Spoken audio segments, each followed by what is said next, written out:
أعوذ بالله من الشيطان الرجيم بسم الله الرحمن الرحيم والصلاة والسلام على أشرف الأنبياء والمرسلين نبينا محمد وعلى آله وأصحابه أجمعين وأشهد أن لا إله إلا الله وحده لا شريك له وأشهد أن محمدا عبده ورسوله صلى الله عليه وسلم ثم أما بعد.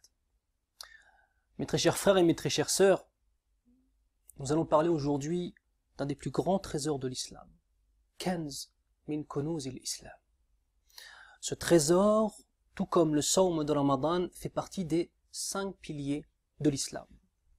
Ce trésor, parmi les trésors de l'islam, est as-sila, c'est-à-dire le lien permanent que nous avons avec notre Seigneur, Allah subhanahu wa ta'ala.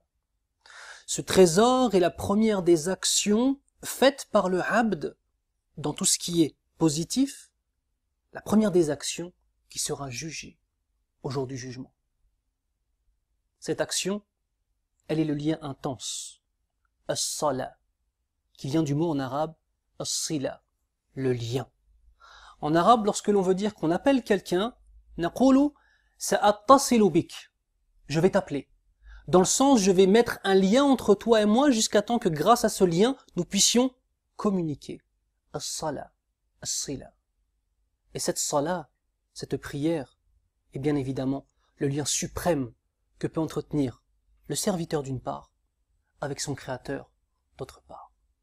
Allah Azza wa Jal dit dans le Coran al-Karim, Bismillahir Rahmanir Rahim, Inna as-salata tanha 'anil fahsha'i wal munkar. Allah Azza wa Jal dit de même, Wa aqimu as-salata wa atu az-zakah. Allah Azza wa Jal dit dans la traduction du verset, certes, la sala empêche d'accomplir le mal et le blâmable. De même, Allah Azza wa Jal nous dit, et acquittez-vous de la prière et acquittez-vous de la zakat. La prière est une obligation pour toute personne disant la ilaha illallah. Il est un des 5 piliers de l'islam. Il est un des 5 piliers de l'islam. Celui qui délaisse sa prière, celui qui délaisse l'accomplissement de la prière est une personne qui a un problème fondamental dans la relation avec son Seigneur, subhanahu wa ta'ala. Cette prière t'empêche de tomber dans le muharram, mon frère. Cette prière t'empêche de tomber dans le muharram, dans ce qui est illicite, interdit, ma sœur. Cette prière t'élève, cette prière te purifie. Cette prière est le moment privilégié où tu peux t'adresser à Allah Azza wa Jal. Celui qui veut parler à Allah Azza wa Jal alors qu'il prie, et celui qui veut qu'Allah lui parle alors qu'il lise le Coran. On voit subhanallah dans ces 2 dimensions qu'Allah Azza wa Jal nous utilise comme étant un outil. Lorsque tu pries, tu es un outil qu'Allah Azza wa Jal utilise pour déclarer la grandeur du Créateur de toutes choses. Subhanallah. Inna as-salata tanha 'anil fahsha'i wal munkar. Certes, la prière interdit le blâmable et les mauvaises choses. Allah subhanahu wa ta'ala 5 fois par jour nous rappelle sa suprématie, sa toute-puissance, le fait qu'il nous voit, qu'il nous entend. 5 fois par jour, l'homme se tient debout devant son Seigneur et récite Surat al-Fatiha, et récite des versets du Coran al-Karim. Il se prosterne et dit Subhan Rabbil A'la. Il fait ruku' et dit Subhan Rabbil Azim wa bihamdihi. Il se relève du ruku' et il dit Sami'allahu liman hamida. Allah a entendu celui qui a fait la louange d'Allah subhanahu wa ta'ala. Un cadeau pour nos âmes, un cadeau pour nos corps, un trésor pour toute personne qui aime Allah subhanahu wa ta'ala. As-salat tanha 'anil fahsha'i wal munkar. La prière interdit le blâmable et la turpitude. Alors une question se pose, mes frères et sœurs. Comment une personne qui fait la prière peut-elle encore faire le mal et la turpitude? Est-ce que le problème est dans le verset? La réponse est négative. Le problème est ici, dans nos cœurs, dans nos poitrines. Nous oublions la réalité de cette adoration. Et nous ne savons pas exactement ce que nous devons faire. Ainsi, parfois, on a une prière qui ressemble à une coquille vide. Comme si on prenait un œuf et qu'on avait fait un trou en dessous et qu'on avait enlevé toute la substance de cet œuf et qu'on l'avait posé. On prend un deuxième œuf à côté qui lui est plein. On a l'impression dans l'apparence que ces deux choses sont pareilles. Sauf que le premier est en train de penser aux factures, est en train de penser à sa femme, à ses enfants, à son travail, et il n'est pas en présence d'Allah Azza wa Jal. Le deuxième, il n'est pas en présence d'Allah dans sa conception des choses, c'est ce que je veux dire.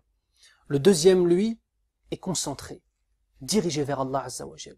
Tout son être, chacune de ses actions, chacune de ses paroles, chacun de ses mouvements est une adoration pour Allah Azza wa Jal. Cette prière-là, c'est une prière qui change. On se doit de revenir à cela. On se doit de revenir à l'essentiel. On se doit de revenir à la spiritualité réelle. On se doit d'avoir des actions qui représentent ce qu'il y a dans nos cœurs et non pas simplement des actions qui soient vides de sens. As-salat, c'est as-sila. La prière, c'est le lien permanent que nous avons avec Allah subhanahu wa ta'ala. Mais ne pourra réellement prier, ne pourra réellement comprendre ce qu'est la prière que celui qui a un cœur vivant. Il y a 3 types de cœur. Le premier type de cœur, c'est un cœur vivant.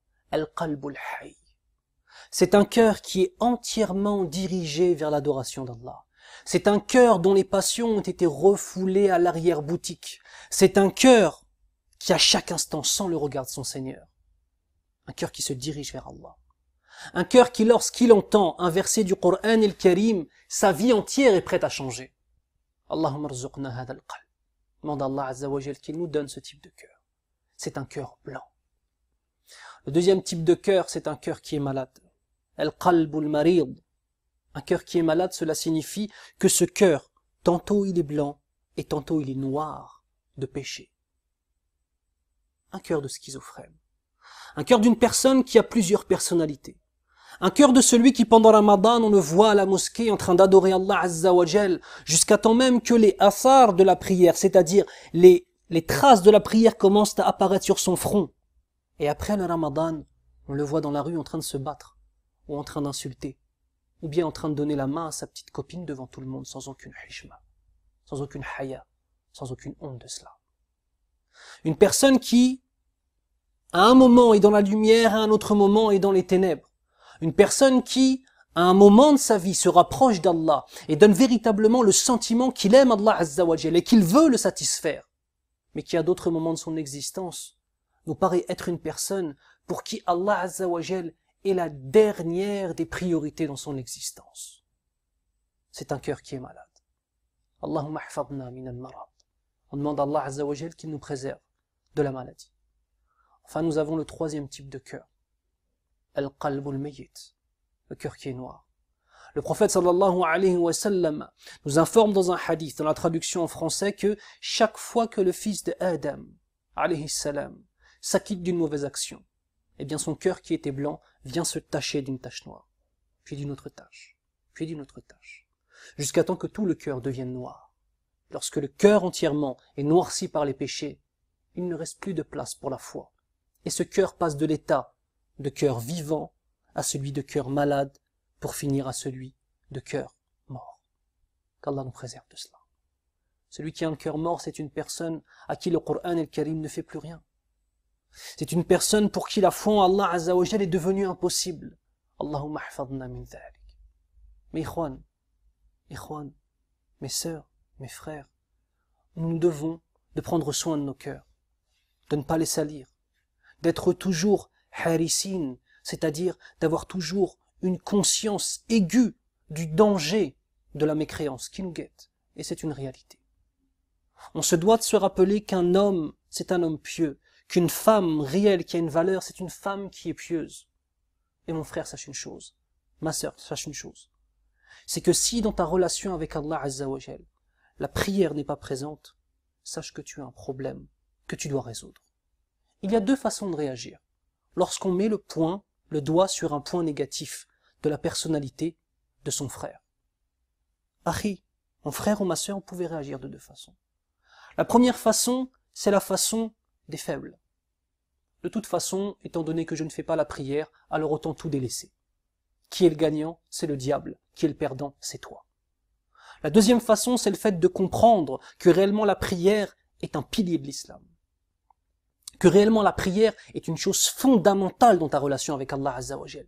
Et que forcément, tu te dois de t'y accrocher, sincèrement, véritablement, et d'avoir une véritable salat, qui soit un moment exceptionnel avec Allah Azza wa Jal.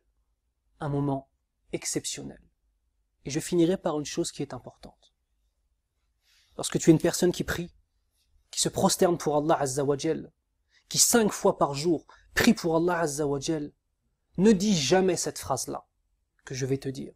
Quand une personne à la fin de ta journée te pose la question « Qu'est-ce que tu as fait aujourd'hui ?» Ne dis jamais « Je n'ai rien fait ». Car peu importe ce que tu as fait de ta journée, du moment où tu as adoré Allah Azza wa Jal, du moment où tu as fait tes 5 prières et que tu t'es prosterné pour Allah Azza wa Jal, Wallahi ya akhi, Wallahi ya ukhti, tu as fait quelque chose qui est une chose exceptionnelle. Adorer Allah Azza wa Jal.